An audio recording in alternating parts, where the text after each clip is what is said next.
Hello, everybody. Welcome back. It's Dragon here, and we're back with a new episode of Legends of LOR in my new apartment. Finally finished moving in. And this week I am joined by PinkGhost. Hello, hello. It is I, the pinkest of ghosts.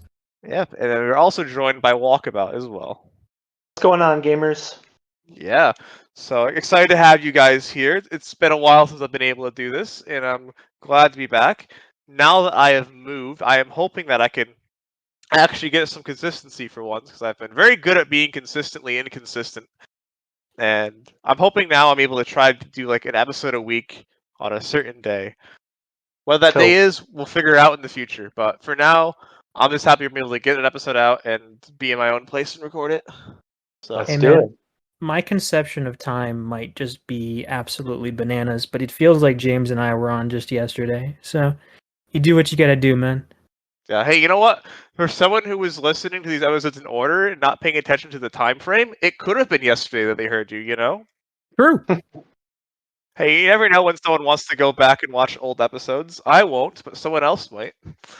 But yeah, a lot has happened since I took my hiatus. We had Aegis playoffs kicked off, and I got kicked out of in the first round, unfortunately. So now I'm in consolation bracket, where I'm still fighting to finish 5th, 6th. We also had a bunch of new cards that came out, as well as some balance changes, where Samira finally got a nerf she deserved.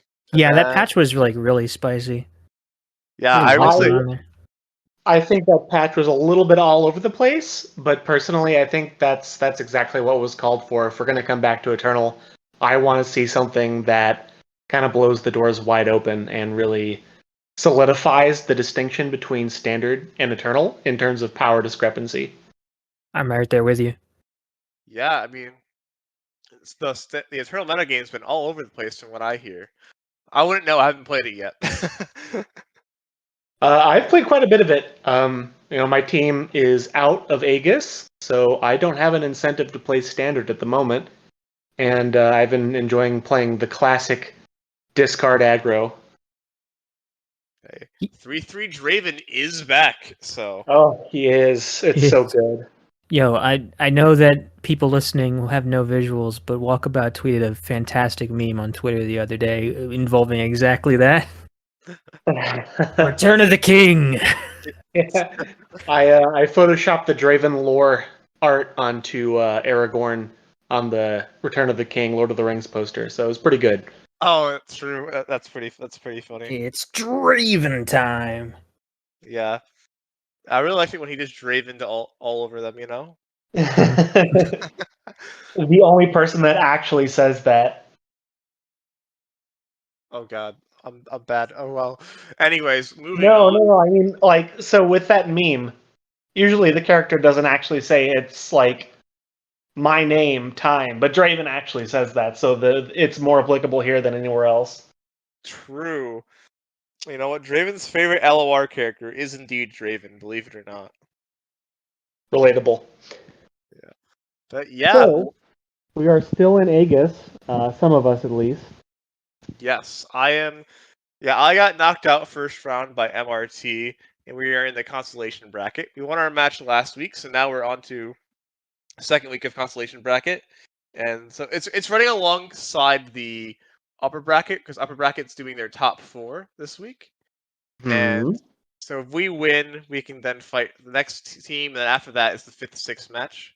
So we're hoping to get to the 5th, 6th in the end.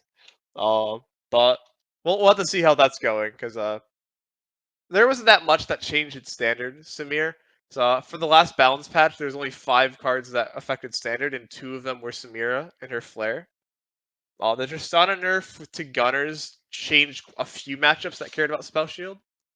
Like, because now that she's out of Spell Shield, she's a lot more vulnerable. As a matter of fact, some of the Tristana variants, like Demacia, has cut her, I believe. Whereas Prize Fight is no longer considered the best Tristana variant. Yeah, I feel like the Champion Strength version doesn't need it as much. You're better off just focusing on going wide at that point. Going for the high roll of cost reducing Bandle Gunner super low seems like a weird commitment when you can just play, 9 mana win the game.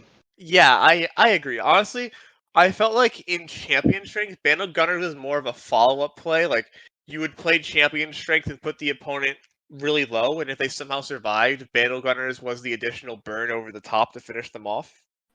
So I feel like Absolutely. you kind of, instead of saying, I'm going to have this in my deck to finish you off if you survive the Champion Strength, we instead went to, okay, what if I just made sure you didn't survive the Champion Strength instead? There you go. And then the other card that got changed was Powder Pandemonium, because it used to grant vulnerable to enemy units as well. Now it doesn't. This changes a few things, like your opponent is now able to choose their blockers, so they can actually block for the most possible damage. If they have lifesteal units, they can put them in front so they don't die, things like that. But Samira Fizz has still been pretty strong in standard from what I've been seeing. I think that nerf is mostly pretty negligible. Probably the matchup it affects the most is the Aatrox matchup. Yes. Aatrox, of course, being a pivotal stabilizing tool, being able to set him in front of whatever you need to ensure that he keeps you topped up is pretty important. But there's really not that much life still running around outside of Aatrox. Yeah, I think I'm just trying to think of the life students like, because Keeper the Box is for like Kane Aatrox, but like that's kind of the same thing. There's Camivore Dragon and Nasus Thresh, but that's already a really bad matchup for them, and the one drain is probably not going to get them over the edge. I don't mean, sorry, Nasus Vaults. Nasus Thresh is Eternal. Right. And I don't think there's actually any other unit with lifesteal that's seeing any play in standard. Tasty Fey Folk was tried in some versions of Karma Set. I don't think people are doing that anymore. I'm not gonna lie, I forgot that card was still in standard. I am glad when I forget that card is in standard. Yeah. I think that the Samira nerf is definitely more notable, especially because that deck utilizes a lot of evasive keywords, like Fearsome on the 1-drop Plunder unit, and the handful of elusive units in the deck. It could be the case that you would pull your opponent's elusive or a Badger Bear. I think is actually more common at this point, unless you're in the mirror. Being forced to do that with Samira can create awkward situations, especially in the case of Badger Bear. Actually trading and killing the Samira in a lot of cases if you don't buffer. Yeah. I think it depends on the Samira deck how much of a nerf it is. Like, for example, Samira Fizz, it affects it a little bit with the evasive keywords. It's like they have a unit that's bigger than Samira you didn't want to trade. Like, sometimes you wanted to use, like, Jagged Butcher to pull instead of Samira, so she has a better chance to get through. But it affects other Samira decks a lot more. Like, Samira Pantheon really gets hurt by the fact that she can only give herself Challenger now. Because one way that they would win the game is they would get a big faded unit, give it Overwhelm, and then challenge your lowest health unit. Right, Also it was a very good method of board policing. Yeah, plus it also was like a way to give a faded proc to your units. And if that is gone, and just looking at what I've been playing lately, I have not really been seeing any Samira Pantheon. That deck has fallen off quite heavily since that nerf. Yeah. Whereas Samira Jinx, for example, kinda doesn't care that much about it. Flare and Samira Jinx is a way to make your hand go to 0 cards when you want to proc Jinx. And it does burn. The Challenger was so incredibly tertiary to that deck. Yeah, it's like sure, sometimes you want to use like a 2-1 or a 1-1 to pull things out of the way. But now it's like Samira's kind of just pulling them out of the way if you want to push for damage, and sometimes she's killing stuff too. So it's that deck is not as affected, and that deck is still quite strong in the current patch. I think Riot made this nerf preemptively to make sure that Samira Lee Sin didn't grow too strong in Eternal. Oh, yeah. If you guys were here for last episode, you guys listening, that was one of the decks that I was quite scared of going into Eternal based on testing that I did early in the season. And now that you can no longer give like your Eye of the Dragonlings Challenger every round, it's suddenly a lot less problematic. There's still a couple decks in Eternal with Samira that I think I hesitate to call them sleepers. I think it's more so the fact that a lot of people are intimidated to try combo decks. But Of course. And I I am not at all saying that Samira is like a terrible card by any means, but she definitely, her toolbox is not as large as it used to be post nerf, that's and true. Yeah. some decks can't take advantage of her the way that they yeah, used to. she's no longer a Swiss Army knife. Now she's I just like Swiss Army knife with like 3 or 4 tools removed. Still has a lot of yeah. flexibility, just not as much.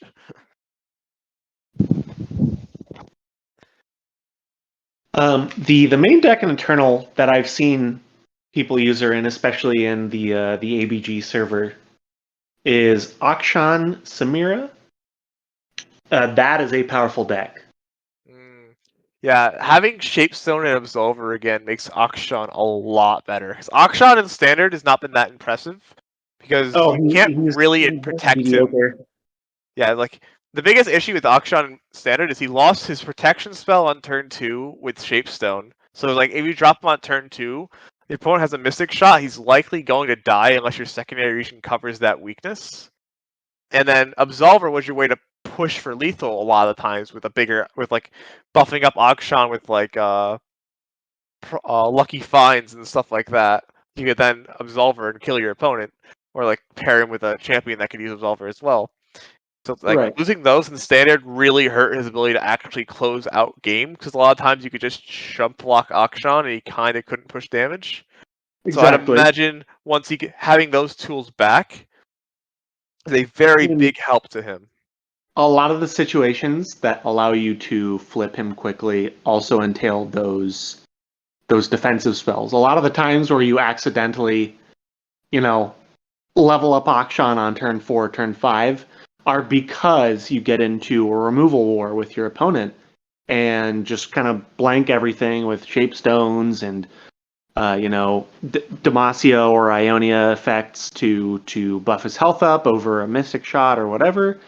But because not only can you not protect him, you can't use them as proactively to turbo proc his landmark. Yeah. Very interesting to hear you say all this, because while I have no doubts that that Akshan, with all the various tools he has in Eternal, is something that is challenging to go up against for many matchups. It would be my instinct that Samira Akshan would be one of the Samira decks more affected by the nerf, specifically because you can't give things like your Akshan Challenger to make him get like safe strikes in and stuff. It is an obstacle, but it doesn't affect the way the deck wins. The way the deck wins is when you have Samira, Akshan, and Glaive in effect.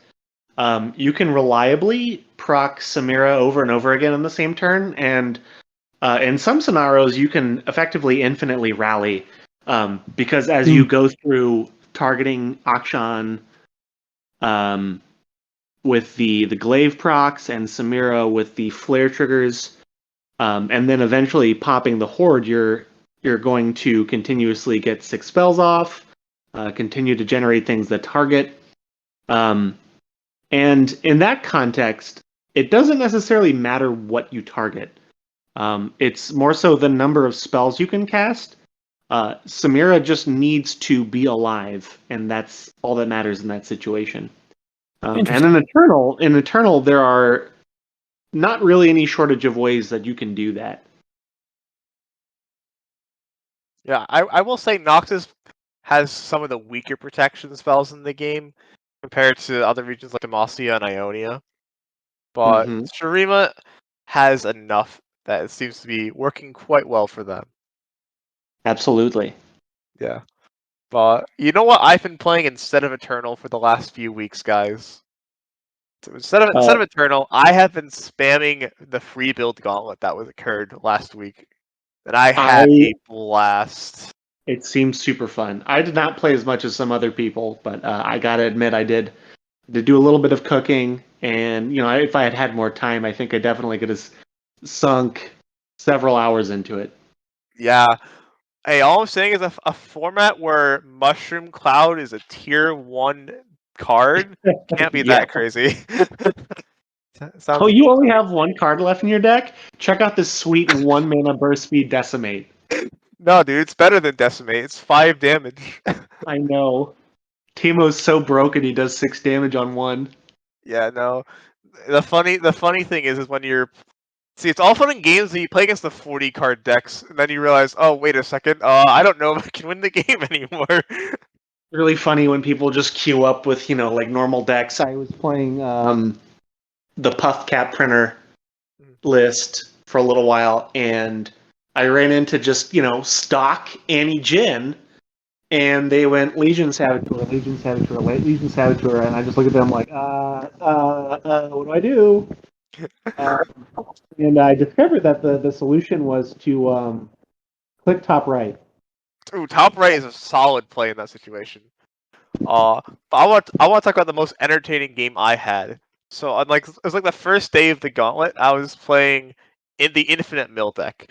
For those who don't know what that is, so it's basically you're playing Acorn, you're playing the 2 mana Ionia follower that gives you a preparation in hand to reduce the cost of a spell by 1, and then you're playing 3 counterfeit copies. And then your last card is Insider Knowledge, and the entire goal behind that deck is to get your Insider Knowledge to 0 mana, counterfeit copies it, and then just like play out 15 a turn until your opponent dies by milling them out. Because you can counterfeit copies, so you never run out of cards. And in a 10 card format where you start with 5 in hand on turn 1, it's usually pretty easy to find both your single copy of Insider Knowledge and 2 copies of counterfeit copies. Yes, you can go off as early as turn 3 if you get the acorns and the Insider Knowledges properly, but you can go off almost guaranteed on turn 5. There's not much your opponent can do about it. So Right. my opponent in this game was playing a 6 champion deck. At least it showed 6 champions. I think they were running like 10 champions. I think the UI couldn't handle how many champions they were playing because they were playing a 100 card deck. Amazing. That is the thing that like interests me a lot about this format. I understand that like smaller size decks are like more consistent. You can find the specific cards you want more frequently, but like the room that they give us in this format, like the amount of space you have to play with now, it's really interesting to me, and I want to see ways that we can play around with that more. Yeah, Yeah, it was. I would love to see a format that instead of having such a low floor for deck size, it just starts with your deck must be 100 cards. That would be interesting. It would create some very interesting lists. I come from a background of mostly playing Magic the Gathering's Commander format, where that was actually the norm. Yep. And to me, that is of course kind of a win-win scenario where I can flex some of the old habits, I guess. Entreat would be the most powerful card in that format. Or like the boats, actually. The boats would be pretty good. Yeah, absolutely. Yeah, but I wanted to continue with the story about the 100 card deck because I got my combo set up on turn 4.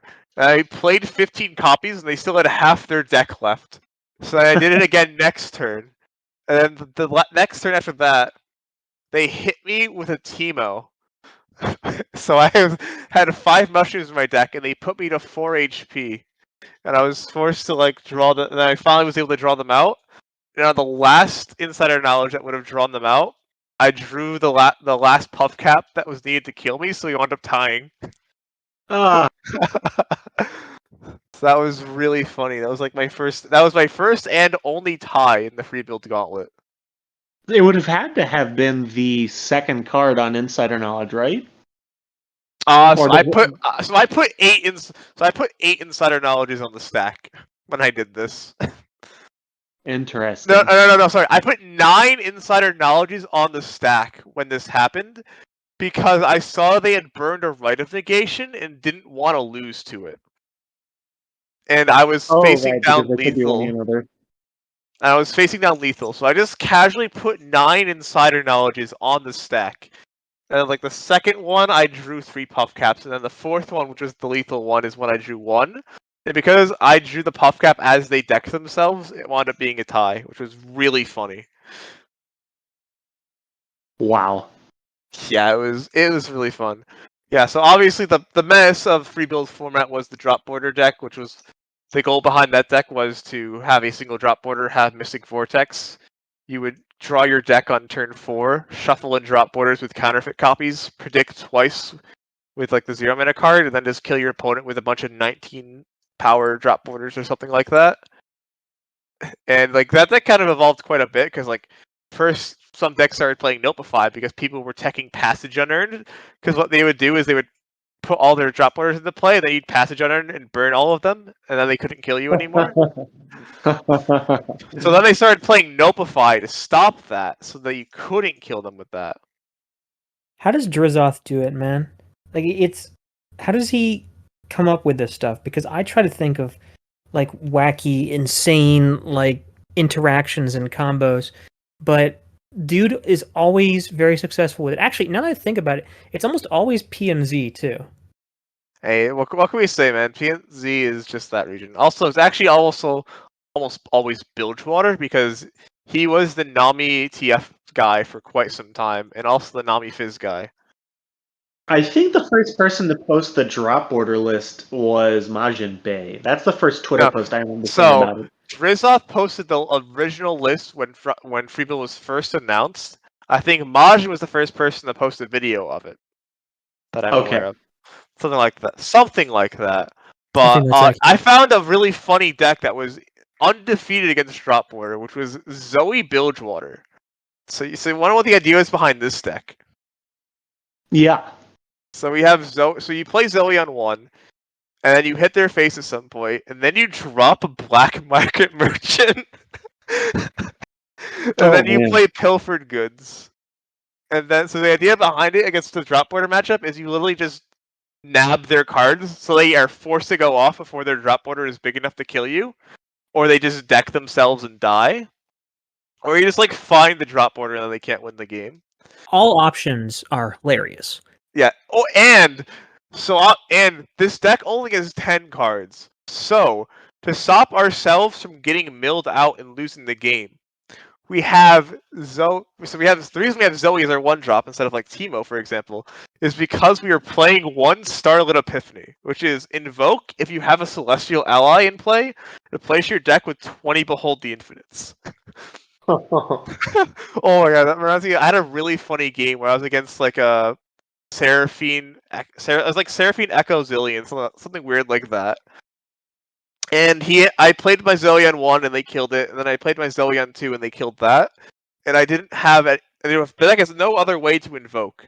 So I wound up going to 0 cards in deck, and I'm like, well, I guess I'm gonna die here. And then I nabbed my opponent, and I stole a Fallen Feline to give myself a Hexlite Crystal to buy myself a turn. And then next turn, I had also nabbed a Iterative Improvement, so I Iterative Improvement the Fallen Feline to give myself another turn.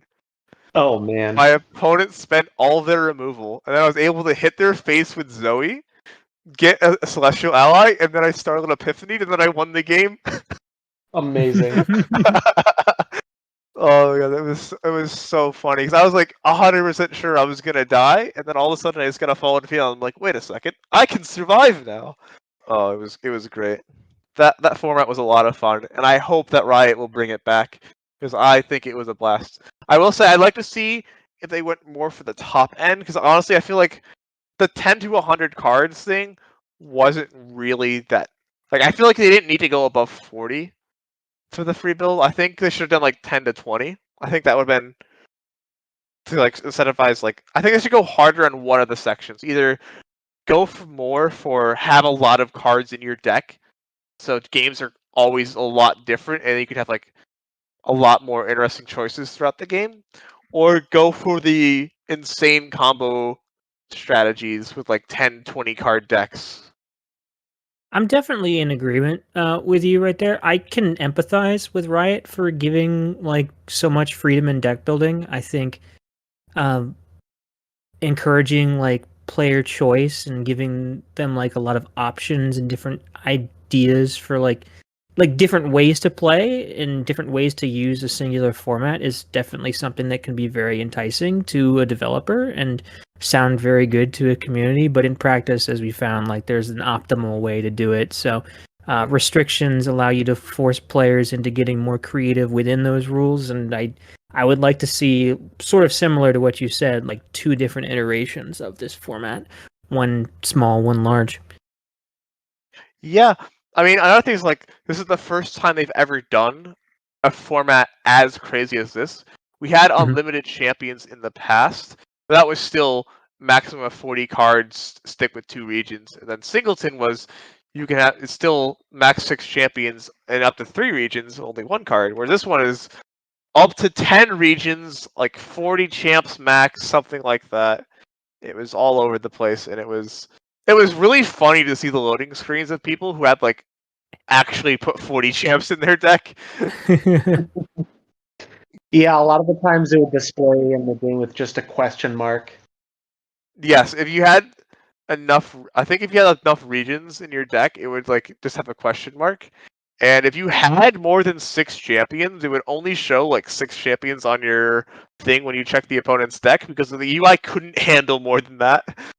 I was gonna say, I feel like at the end game screen when it shows like champion mastery progress, if you don't have enough RAM, your computer might just quit. Yeah, I did not test that theory because I didn't actually play any of the.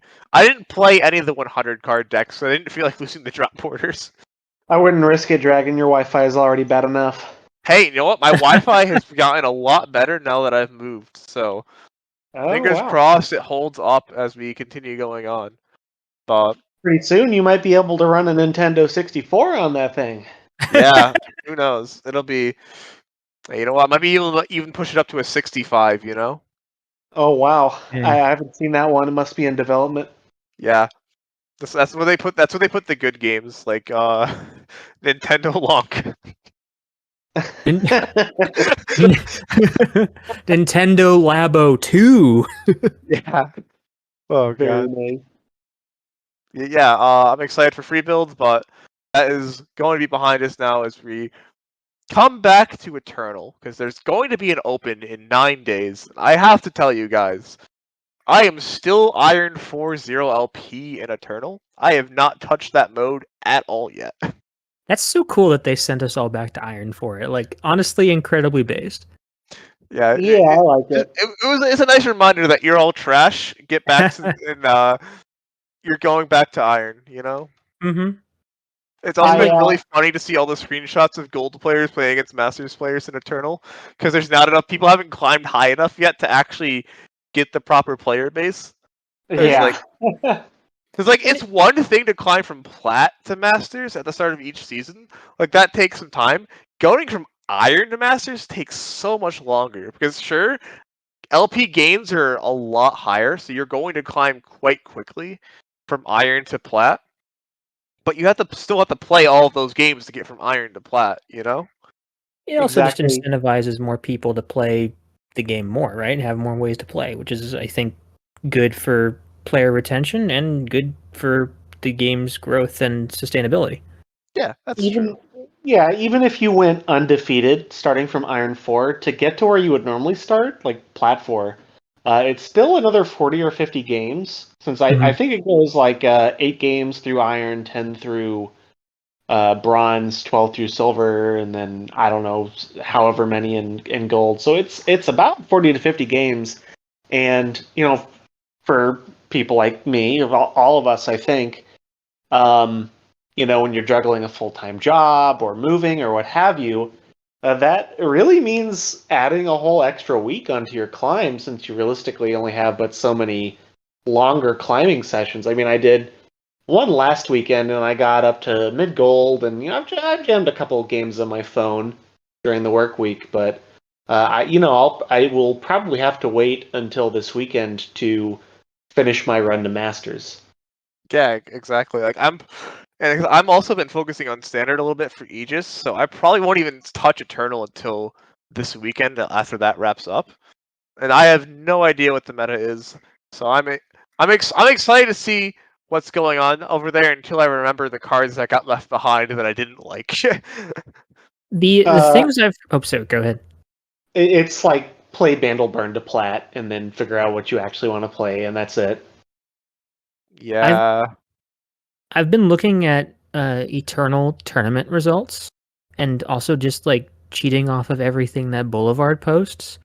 Uh-huh. And a lot of the stuff that I've seen about how Eternal meta has developed has been like quite enticing. Very interesting to me at least, because you have like a lot of burn.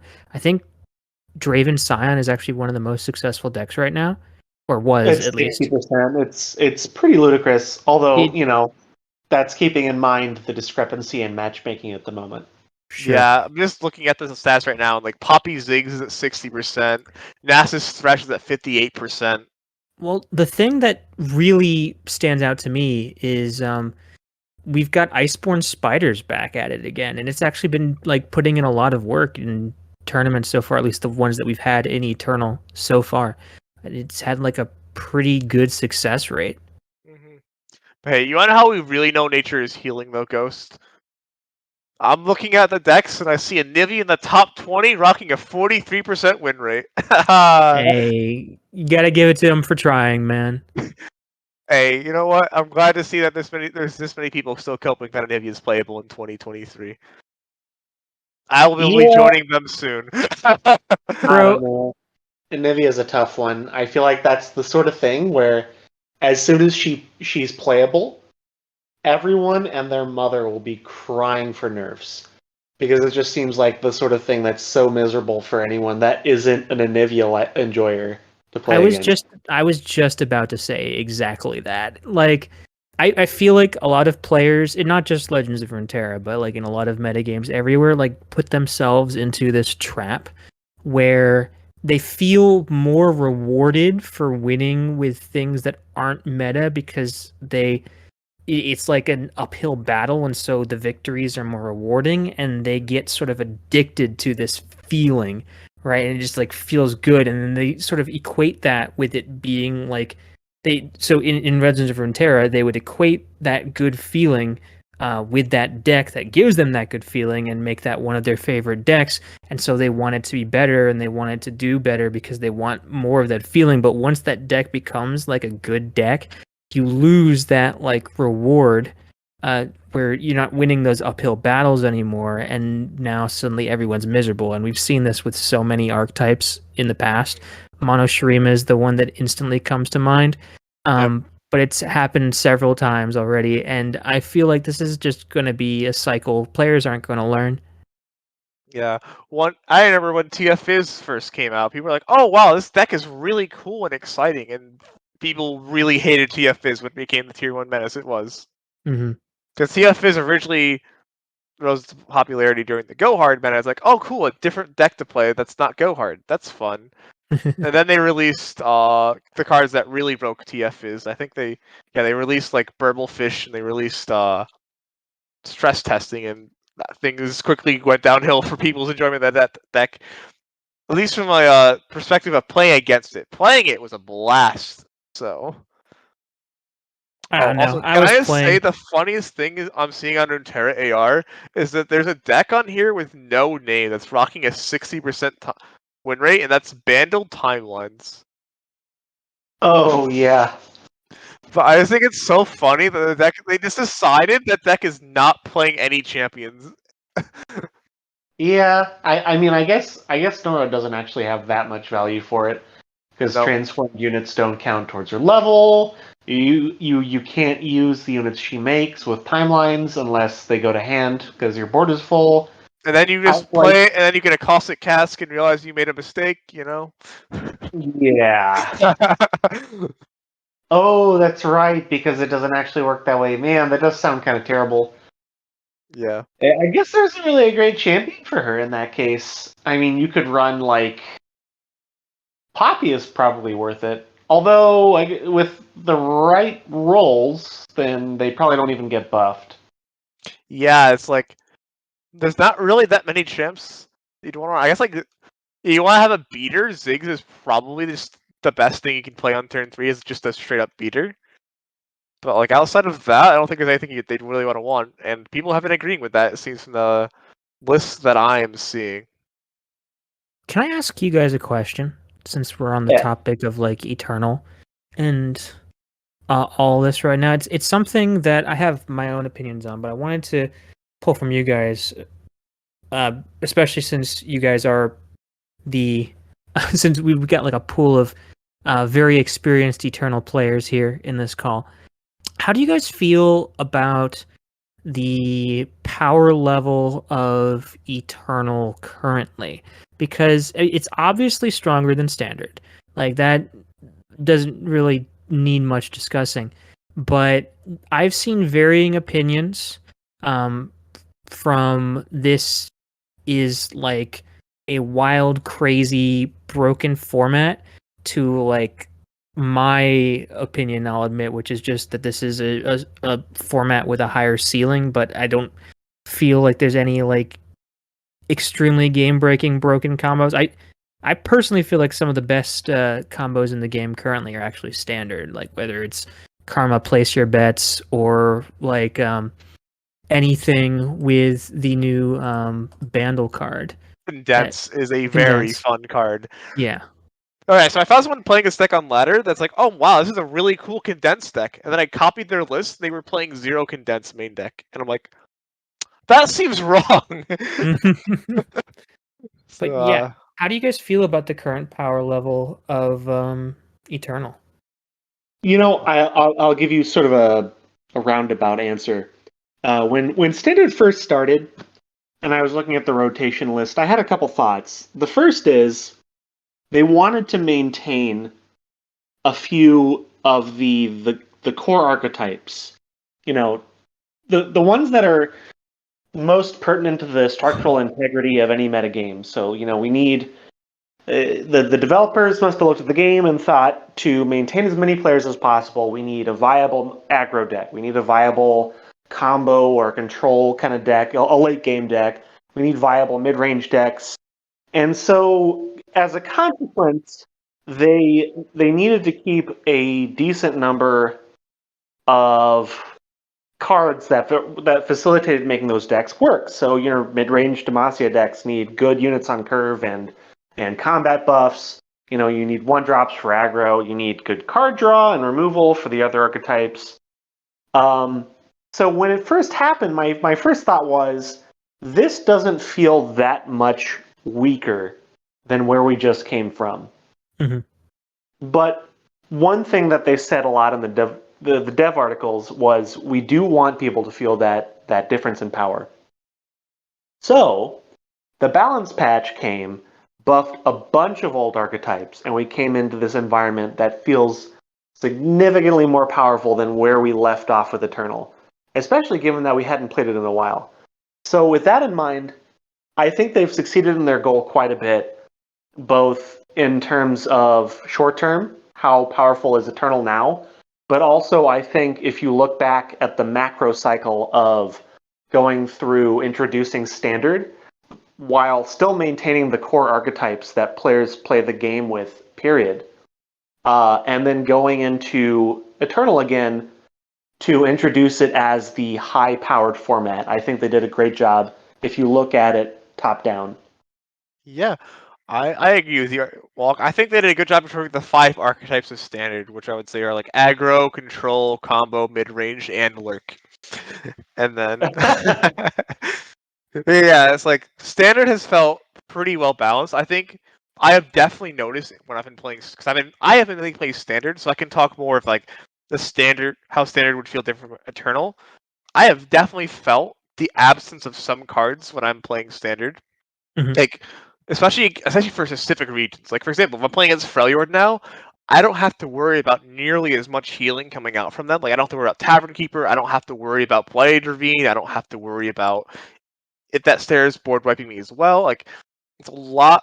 Like, Freljord has gotten a lot weaker because they lost a lot of their AoE removal tools, and there's like now Freljord has transitioned more to a mid-range region. It's like Ash, LeBlanc, and Ornn are two of the main archetypes that are seeing play in Standard, and especially against Noxus, I think I felt the change the most. Because not having to worry about Flock changes a lot about how you play against Noxus control. Because now you're able to block with your units, and they can't just like you can't just like block and then they flock. It's like now they either have to disintegrate, which opens you up more so to okay, they have to disintegrate now. I can maybe kill their unit in response, or like try to get value from this unit before it dies, before it gets damaged and becomes vulnerable to flock. Well, they have to spend like wait till it gets damaged and like kill it with like scorched earth, or they have to like ping it down with other damage spells. It's like not having to worry about flock is just completely changes how I would play against that deck, and it's felt really nice not having to worry about it. I agree. But obviously in Eternal, a lot of those things are back. I would say the burn. Also, another thing with Noxus, not having to worry about Legion Rearguard on one is also really good because now Noxus doesn't have the trifecta of one drops, which would be like Legion Rearguard, Legion Saboteur, and Pigeon. Like in Standard, you only have 2 of those, whereas like in Eternal, you get to deal with all 3. Well, now you've got Elegant Edge. That too, yeah. But it's interesting, right? Because when rotation came around, I kind of approached this as it is with other card games and how they hold their eternal format, however you call it, depending on which game you're playing. There's different names for every one.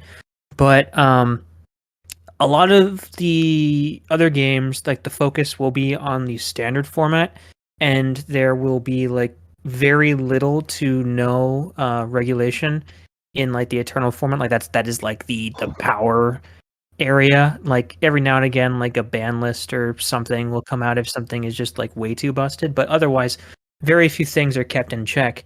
Riot seems to be putting a lot more focus and care into Eternal, which on one hand I absolutely love. I was definitely like an anti rotation person when it first announced, but that was sort of because I thought that it wasn't going to be delivering a lot of the benefits that people said it was, and because it didn't really. Because I believe that it was going to introduce these issues where a lot of people's like favorite cards and stuff get neglected. But it's being proven to me now that at least that one worry is not the case. We're getting a lot of Eternal support, and it seems to me that Riot plans on showing a lot more like focus and support for Eternal as another viable format in the future. Just going by the fact that we have opens that are in the Eternal format throughout this like open cycle in their competitive scene.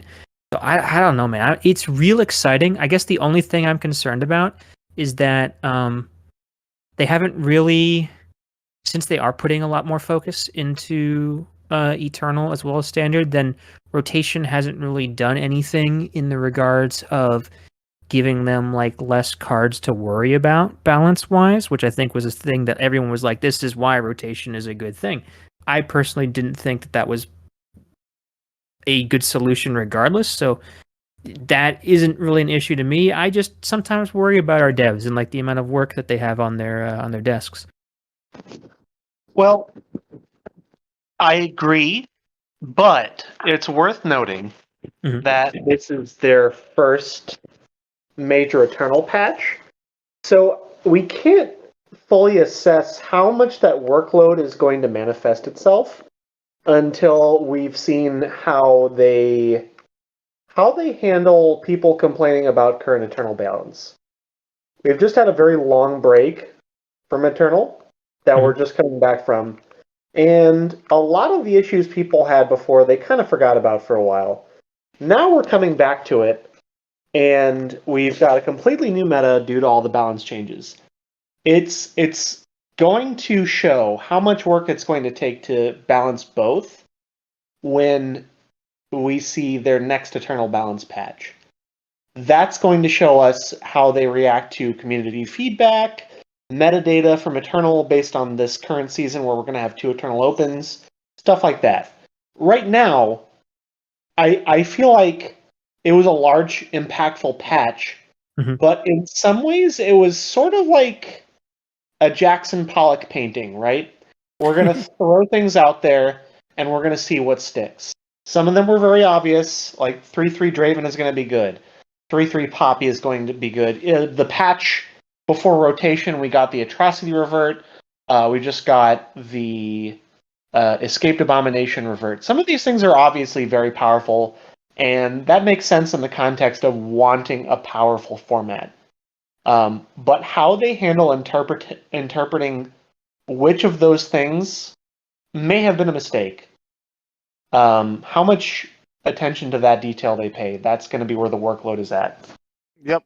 That's real interesting. I'm looking forward to it.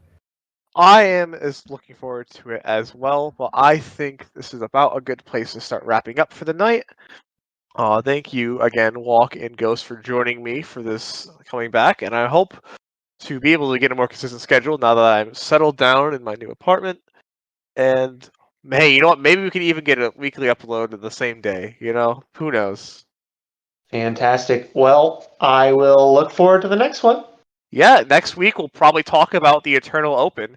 I'm excited for it. If you want to know what 3 decks I'm playing, I do too.